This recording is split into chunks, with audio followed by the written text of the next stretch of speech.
Jagan resurvey చేస్తాను భూములు 22A section కింద ఎన్నెన్ని సర్వే ల్యాండ్లు తీసుకెళ్ళిపోయి అన్ఆథరైజ్డ్గా తీసుకెళ్ళి 22A కింద పెడతారు. రీసర్వేలో చాలామంది గొల్లుమన్నారు, డిస్క్రిపెన్సీస్ ఉన్నాయి. జగన్మోహన్ రెడ్డి భూరక్ష అని పెట్టాడంటే ఆ భూమికి రక్ష లేదు, ఆ భూమి మీది కాదు. ఎప్పుడైతే జగన్మోహన్ రెడ్డి పాస్బుక్లో మీ ఫోటో ప్రత్యక్షమయ్యాడంటే ఈ ఆస్తి మీ ఆస్తి కాదు, ఇంకా నా ఆస్తి అనే లెవెల్లో సంకేతాలు ఉంటాయి తప్ప జగన్మోహన్ రెడ్డి పవర్లోకి వచ్చాడనుకోండి, వాడి పడేయటానికి అమ్మ చెల్లిని పక్కన ఇలా ములక్కాయలా తీసి పక్కన పడేస్తాడు.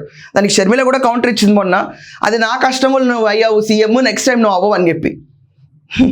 బేసికల్లీ దాని తర్వాత ఇంకొక విషయంకి వెళ్ళాం అనుకోండి, జగన్మోహన్ రెడ్డి అమరావతిలోనే ఇల్లు కట్టుకున్నాడు కదా, అమరావతికి న్యాయం చేస్తాడు, చెయ్యడు. అమరావతిని పైకి తీసుకొస్తాన మాట తీసుకొచ్చి 3 ముక్కలు మాట్లాడేసి తన రియల్ ఎస్టేట్ దందా ఎక్కడుందో దానికోసమే స్పెక్యులేట్ చేస్తాడు తప్ప చెప్పిన మాట మీద అస్సలు నుంచోని పార్టీ, అస్సలు నుంచోని వ్యక్తి జగన్మోహన్ రెడ్డి.